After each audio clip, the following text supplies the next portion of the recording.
ನೋಡಿ, ಮುಡಾದಲ್ಲಿ ನಮ್ಮ ಕುಟುಂಬ ಅಕ್ರಮ ಎಸಗಿಲ್ಲ, ವಾಲ್ಮೀಕಿ ನಿಗಮದಲ್ಲೂ ಕೂಡ ಸರ್ಕಾರದಿಂದ ತಪ್ಪಾಗಿಲ್ಲ. ಯಾರು ಹೇಳ್ತಾ ಇರೋದಿದು? ಮೂವರು ನಾಯಕರು ನನ್ನ ವಿರುದ್ಧ ಷಡ್ಯಂತ್ರವನ್ನ ನಡೆಸಿದ್ದಾರೆ.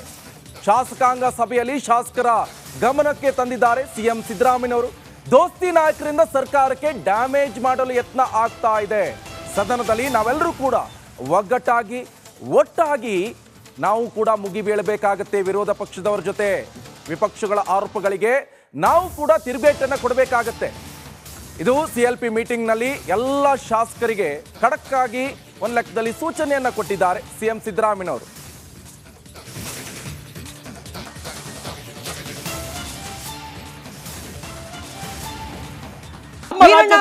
ಇಲ್ಲ, ನನ್ನ ಮಾತು ಇಷ್ಟೇ. ನಟರಾಜ್ ಗೌಡ್ರೆ ಕೇಳಿಸ್ಕೊಳ್ಳಿ, ನೀವು ಉತ್ತರ ಕೊಡ್ಬೇಕು ಇದಕ್ಕೆ. ನಟರಾಜ್ ಗೌಡ್ರೆ ನೀವು ಉತ್ತರ ಕೊಡ್ಬೇಕು. ಇಡಿ ಸರಿ ಇಲ್ಲ, ಬಿಜೆಪಿ ಅಣತಿ, SIT ಸರಿ ಇಲ್ಲ, ಕಾಂಗ್ರೆಸ್ ಅಣತಿ. ಆ ವಾಲ್ಮೀಕಿ ಸಮುದಾಯದವರು ವಿಶ್ವಾಸ ಹೆಂಗ್ ಉಳಿಸ್ಕೊಳ್ಳೋದು? ಯಾವುದೇ ತನಿಖಾ ಸಂಸ್ಥೆ ತನಿಖೆ ಮಾಡಿದ್ರು ಕೂಡ ನಮಗ್ ಹೋಗಿರೋ ಹಣ ವಾಪಸ್ ಬರಲ್ಲ. ಮುಂದೆ ಈ ರೀತಿ ಹಗರಣ ಆಗತ್ತೆ ಆಗೋದಿಲ್ಲ ಅನ್ನೋ ರೀತಿಯಲ್ಲಿ ಯಾರು ಕೂಡ ವಿಶ್ವಾಸ ಕೊಡೋಕ್ ರೆಡಿ ಇಲ್ಲ. ಏನು ಹೇಳಕ್ ಹೊರಟಿದ್ದಾರೆ? ಯಾವ ತನಿಖಾ ಸಂಸ್ಥೆ ಮೇಲೆ ವಿಶ್ವಾಸ ಉಳಿಸ್ಕೊಳ್ಬೇಕು ಜನ?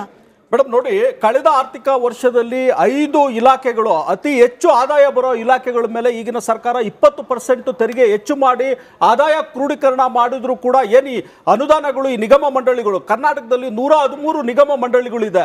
ನಿಗಮ ಮಂಡಳಿಗಳಿಗೆ ಅನುದಾನ ಕೊಟ್ಟಿದ್ರು.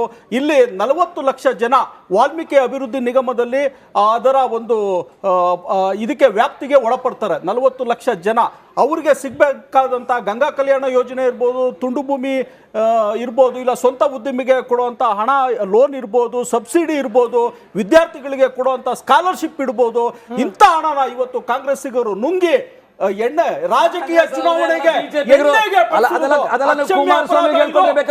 ಅಂಬೇಡ್ಕರ್ ಅಭಿವೃದ್ಧಿ ನಿಗಮದ 4 ಕೋಟಿ ಲೂಟಿ ಮಾಡಿದ ಕುಮಾರಸ್ವಾಮಿ ಬಿಜೆಪಿ ಯಾವುದು ಬಿಡೋದಿಲ್ಲ, ಬಿಡೋದಿಲ್ಲ. ದಿನವಾಗ್ಲೂ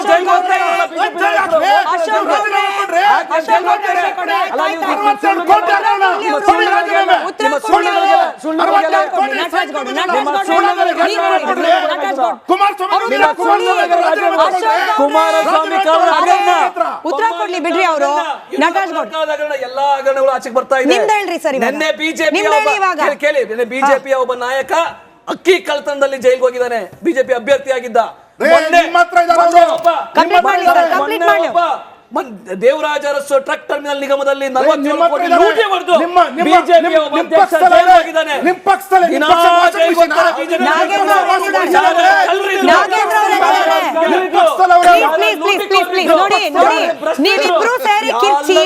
ನೀವಿಬ್ರು ಸೇರಿ ಕಿರ್ಚಿ ಅಶೋಕ್ ಗೌಡ್ರೆ ಒಂದ್ ಕೇಳಿಸ್ಕೊಳ್ಳಿ.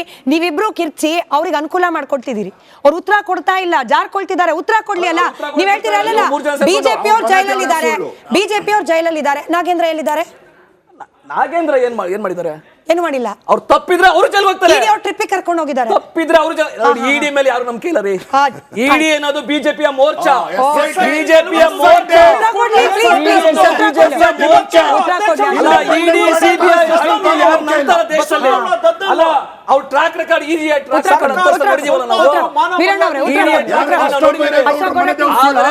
ಇವತ್ತು ಜೈಲಲ್ಲಿದ್ದಾರೆ. ಕೆಲವು ಅಧಿಕಾರಿಗಳು ತಪ್ಪಿದ ಜೈಲಲ್ಲಿದ್ದಾರೆ. ಇನ್ನು ಯಾರೋ ಜನಪ್ರತಿನಿಧಿಗಳು ತಪ್ಪು ಮಾಡಿದ್ರೆ ಅವರು ಜೈಲಿಗೆ ಹೋಗ್ತಾರೆ. ಅದ್ರೊಳಗೆ ಯಾವ ನಾವು ಕಾಂಪ್ರಮೈಸ್ ಮಾಡ್ಕೊಳ್ಳಲ್ಲ. ಹೋಗ್ತಾರಾ? ತಪ್ಪಿದ್ರೆ ಯಾರು ಬೇಕಾದ್ರೂ ಹೋಗ್ತಾರೆ. ಸಿಎಂ ರಾಜೀನಾಮೆ ಕೊಡ್ತಾರಾ? ಸುಳ್ಳು ಪಡೆಗಳಿಗೆಲ್ಲ ರಾಜೀನಾಮೆ ಕೊಡೋ ಅಗತ್ಯ ಇಲ್ಲ. ಸಂಚುಗಳಿಗೆ ಅಪಪ್ರಚಾರಕ್ಕೆ ರಾಜೀನಾಮೆ ಕೊಡೋ ಅಗತ್ಯ ಇಲ್ಲ. ಸಂಚುಕೋರರು ಎಕ್ಸ್ಪೋಸ್ ಆಗ್ತಾರೆ ಅಷ್ಟೇ ಹೊರತು ಯಾವ ಸಂಚುಗಳಿಗೆಲ್ಲ ರಾಜ್ಯ ಜನತೆ ಆಗ್ಲಿ, ಕಾಂಗ್ರೆಸ್ ಪಕ್ಷ ಆಗ್ಲಿ, ಸರ್ಕಾರ ಆಗ್ಲಿ ಎದುರು ಪ್ರಮೇಯನೇ ಬರಲ್ಲ. ಬಿಜೆಪಿಯ ಸಂಚು, ನಾಗಪುರದ ಸಂಚು ಇದೆಯಲ್ಲ, ಸಿದ್ದರಾಮಯ್ಯನವ್ರ ಮೇಲೆ ಮುಂಚೆಯಿಂದನೂ ಅವರು ಕತ್ತಿ ಬಸಿತಾ ಇದ್ದಾರೆ. ಇವಾಗ ಅದಕ್ಕೆ ಕುಮಾರಸ್ವಾಮಿ ಕೂಡ ಕೈ ಜೋಡಿಸಿದ್ದಾರೆ ಅಷ್ಟೇ ಬಿಟ್ರೆ ಯಾವುದೇ ಕಾರಣಕ್ಕಾಗಿ ಸಿದ್ದರಾಮಯ್ಯನವ್ರನ್ನ ಏನೂ ಮಾಡಕ್ಕಾಗಲ್ಲ. ಇವರು ಎಂತಹ ಸಂಚು ಮಾಡಿದ್ರು ಕೂಡ ಅವರ ವರ್ಚಸ್ಸನ್ನ, ಅವರ ವ್ಯಕ್ತಿತ್ವವನ್ನ, ಅವರ ಆಡಳಿಕೆಯನ್ನ ದುರ್ಬಲ ಮಾಡಲಿಕ್ಕೆ ಸಾಧ್ಯ ಆಗೋದಿಲ್ಲ. ಎಂತ ಭ್ರಷ್ಟಾಚಾರಿ, ಎಂತ ಪ್ರಜಾವಾದಿ,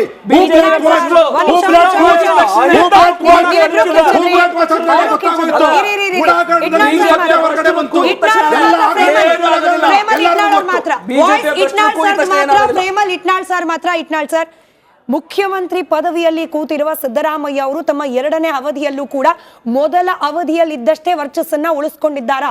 ವೈಯಕ್ತಿಕವಾಗಿ ಇನ್ವಾಲ್ವ್ಮೆಂಟ್ ಇದೆಯೋ ಇಲ್ಲೋ ನಾಳೆ ತನಿಖೆ ಆದ್ಮೇಲೆ ಬೆಳಕಿಗೆ ಬರಲಿ. ವರ್ಚಸ್ಸಿನ ಬಗ್ಗೆ ನಾನು ಮಾತನಾಡ್ತಿದ್ದೀನಿ. ವರ್ಚಸ್ಸಿನ ಬಗ್ಗೆ ಬರೋಣ. ನೀವು ವೈಯಕ್ತಿಕ ಇನ್ವಾಲ್ವ್ಮೆಂಟ್ ಮಾತಾಡ, ವೈಯಕ್ತಿಕ ಇನ್ವಾಲ್ವ್ಮೆಂಟ್ ಅಪ್ರಸ್ತುತ. ನಾನೊಬ್ಬ ಅಹಿಂದ ನಾಯಕ, ಅಹಿಂದ ವರ್ಗಕ್ಕೆ ಮೀಸಲಾದ ಹಣ ನನ್ನ ಸರ್ಕಾರದ ನನ್ನ ಸುಪರ್ದಿನಲ್ಲಿ ಚುನಾವಣೆಗೆ ಹಣ ಹಂಚೋದಕ್ಕೆ ಖರ್ಚಾಗಿದೆ. ನಾನು ಅಪಾಯಿಂಟ್ ಮಾಡಿದ ಮಂತ್ರಿ ಮಾಡಿದ್ದಾನೆ, ನಾನು ಅಪಾಯಿಂಟ್ ಮಾಡಿದ ಅಧ್ಯಕ್ಷ ಮಾಡಿದ್ದಾನೆ. ಇದು ನನ್ನ ರಾಜಕೀಯ ಒಂದು ಏನಂತಾರೆ ಅದಕ್ಕೆ, ಒಂದು ಪಾತಿವೃತ್ಯಕ್ಕೆ ಅವಮಾನ, ನನ್ನ ರಾಜಕೀಯ ಬದ್ಧತೆಗೆ ಅವಮಾನ, ನನ್ನ ಅಹಿಂದ ವರ್ಗಕ್ಕೆ ನಾನು ಇಟ್ಟುಕೊಂಡಂತ ಶ್ರದ್ಧೆಗೆ ಅವಮಾನ ಅಂತ ತಿಳ್ಕೊಂಡು ಅವತ್ತೇ ರಾಜೀನಾಮೆ ಕೊಡಬೇಕು. ಕ್ರಮ ತಗೊಂತಾ ಇದ್ದಾರೆ. ಕ್ರಮ ಬೇರೆ ವಿಚಾರ, ಕ್ರಮ ಬೇರೆ. ನಿಮ್ಮ ಬದ್ಧತೆ ಬಿಜೆಪಿಗರು ಕೈ ಜೋಡಿಸ್ತಾ ಇದ್ರು, ಪೋಷಣೆ ಮಾಡ್ತಾ ಇದ್ರು.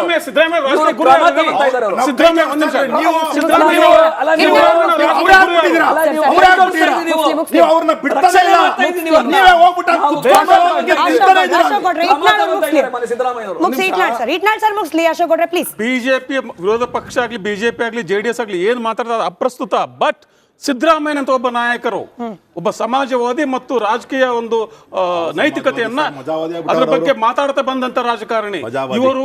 ಕಾಂಗ್ರೆಸ್ನ ವಿರುದ್ಧವಾಗಿ ಮಾತಾಡಿದನ್ನು ನಾನು ಕೇಳಿದ್ದೇನೆ ಒಂದು ಕಾಲದಲ್ಲಿ. ಎಷ್ಟು ಪ್ರಖರವಾಗಿ ಕಾಂಗ್ರೆಸ್ನ ಭ್ರಷ್ಟಾಚಾರ ವಿರುದ್ಧ ಮಾತಾಡ್ತಿದ್ರು ಗೌಡ್ರೆ, ಎಷ್ಟು ಪ್ರಖರವಾಗಿ ಗೌಡ್ರ ವಿರುದ್ಧ ಮಾತಾಡಿದ್ರು.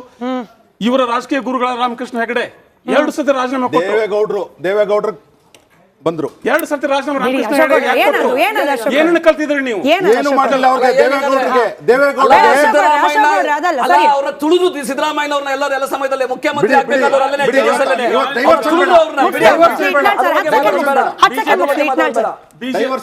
ಬಿಜೆಪಿ ನಾಯಕರು ನಿತಿನ್ ಗಡ್ಕರಿ ಹೇಳ್ತಾರೆ ನಮ್ದು ಇಕೋ ಫ್ರೆಂಡ್ಲಿ ವಾಷಿಂಗ್ ಮಷೀನ್ ಅಂತ.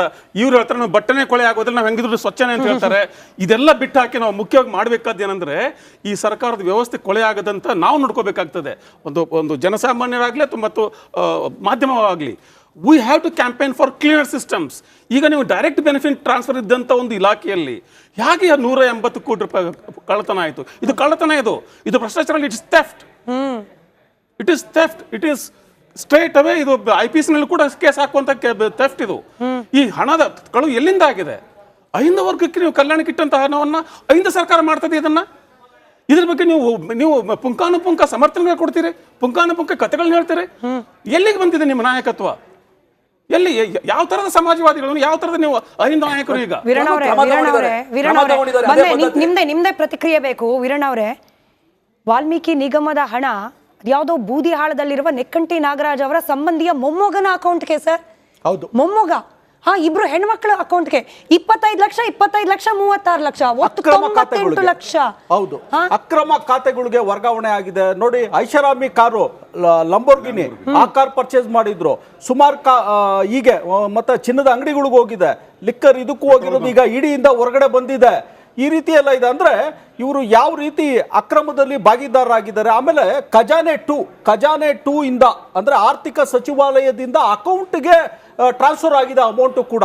ಆಮೇಲೆ ಅಕೌಂಟ್ MG ರೋಡಲ್ಲಿ ಏನು ಹಿಂದೆ ವಸಂತ ನಗರ ಅಕೌಂಟಲ್ಲಿ ಇತ್ತು ಯೂನಿಯನ್ ಬ್ಯಾಂಕ್ ಆಫ್ ಇಂಡಿಯಾ, ಅದು ಅಕ್ರಮವಾಗಿ ಖಾತೆ ತೆರೆದು ಅಲ್ಲಿ ಮಾಡಿಸಿದ್ದಾರೆ. ಒಬ್ಬ ಏನು ಅಭ್ಯರ್ಥಿನ ಕೂಡ ಅಲ್ಲಿ ನೌಕರ ಅಲ್ದಿದ್ರು ಕೂಡ ಅಕ್ರಮವಾಗಿ ಉದ್ದೇಶಪೂರ್ವಕವಾಗಿ ಈ ರೀತಿ ಚುನಾವಣೆಗೆ ಹಣ ಖರ್ಚು ಮಾಡಬೇಕು ಅಂತಾನೆ ಇವರೆಲ್ಲ ಮಾಡಿರೋದು. ಈಗೆಲ್ಲ ಮೊದಲು ಮೇಲ್ನೋಟಕ್ಕೆ ಬರ್ತಿತ್ತು, ಈಗ ಇಡೀ ಇದರಿಂದ ಸಾಬೀತೆ ಆಗೋಗಿದೆ. ನೈತಿಕ ಹೊಣೆ ಹೊತ್ತು ಸನ್ಮಾನ್ಯ ಮುಖ್ಯಮಂತ್ರಿಗಳಾದ ಸಿದ್ದರಾಮಯ್ಯ ಅವರು ರಾಜೀನಾಮೆ ಕೊಡಬೇಕು.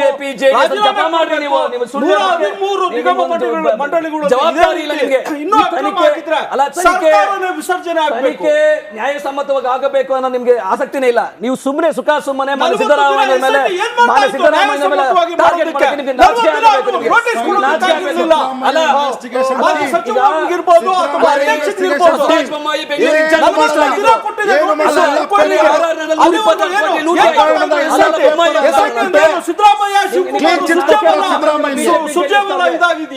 ಸುಮ್ಮನೆ ನೀವು ಸಿದ್ದರಾಮಯ್ಯನವ್ರಿಗೆ ನೀವು ಟಾರ್ಗೆಟ್ ಮಾಡ್ತೀರಿ ಅಷ್ಟೇ ಬಿಟ್ರೆ ನೀವು ಇದು ತನಿಖೆ ಸರಿಯಾಗಬೇಕು, ನ್ಯಾಯ ಸಿಗಬೇಕು ಅನ್ನೋದು ನಿಮ್ಗೆ ಇಚ್ಛೆ ಸಿಗಲಿಲ್ಲ. 12 ಜನ ಅರೆಸ್ಟ್ ಮಾಡೋದು, SIT 12 ಜನ.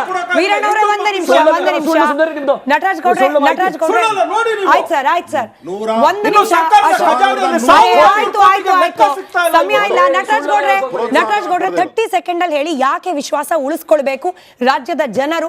135 ಸೀಟ್ ಕೊಟ್ಟು ಗೆಲ್ಲಿಸಿದ ಜನ, ಎಸ್ಪೆಷಲಿ ವಾಲ್ಮೀಕಿ ಸಮುದಾಯದ ಜನ, ಯಾಕೆ ವಿಶ್ವಾಸ ಉಳಿಸ್ಕೊಳ್ಬೇಕು ನಿಮ್ ಸರ್ಕಾರದ ಮೇಲೆ? 30 ಸೆಕೆಂಡ್ ಅಷ್ಟೇ ಸಮಯ. ನೋಡಿ, ಇಲ್ಲಿ ಹಗರಣ ಆಗಿದೆ, ಅಕ್ರಮ ವರ್ಗಾವಣೆ ಆಗಿದೆ. ಹಣ 88 ಕೋಟಿ 62 ಲಕ್ಷ. ಈ ಹಣವನ್ನ ವಸೂಲು ಮಾಡಬೇಕು. ನಂಬರ್ 1, ತಪ್ಪಿತಸ್ಥರಿಗೆ ಶಿಕ್ಷೆ ಆಗ್ಬೇಕು. ಅದಕ್ಕೋಸ್ಕರನೇ SIT ಮಾಡಿರೋದು. ನಾಗೇಂದ್ರ ಅವರು ರಾಜೀನಾಮೆ ಪಡ್ಕೊಳ್ಳೋದು ಅದಕ್ಕೋಸ್ಕರನೇ. ತನಿಖೆ ಆಗ್ಲಿ, ಯಾರೇ ಜನಪ್ರತಿನಿಧಿ ಇನ್ವಾಲ್ವ್ಮೆಂಟ್ ಇದ್ರು ಕೂಡ ಅವ್ರಿಗೂ ಶಿಕ್ಷೆ ಆಗುತ್ತೆ. No compromise. ಆದ್ರೆ ಬಿಜೆಪಿಗರು JDS ಮಾಡ್ತಾ ಇರೋದು ಅದಕ್ಕೆ ತನಿಖೆ ಮಾಡ್ತಾ ಇರೋದು.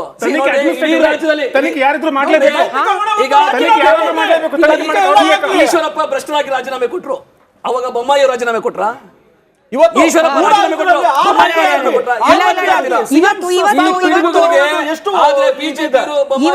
ಬೊಮ್ಮಾಯಿ ಅವರು ಈಶ್ವರಪ್ಪನ ಕಾಪಾಡಿದ್ರು.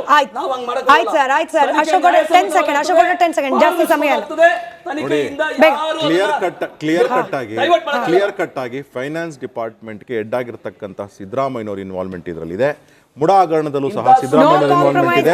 ಅದರಿಂದಾಗಿ ಕ್ಲಿಯರ್ ಕಟ್ ಆಗಿ ಸಿದ್ದರಾಮಯ್ಯನವರ ಇನ್ವೆಸ್ಟಿಗೇಷನ್ ಟೀಮ್ ಬಿಟ್ಟು ಬೇರೆ ಯಾರಾದ್ರೂ ಇನ್ವೆಸ್ಟಿಗೇಷನ್ ಮಾಡಿಸಿದ್ರೆ ಸಿದ್ದರಾಮಯ್ಯನವರು ಅದಕ್ಕಿಂತ ಮುಂಚೆ ರಾಜೀನಾಮೆ ಕೊಡ್ಲಿ, ರಾಜ್ಯ ಜನಕ್ಕೆ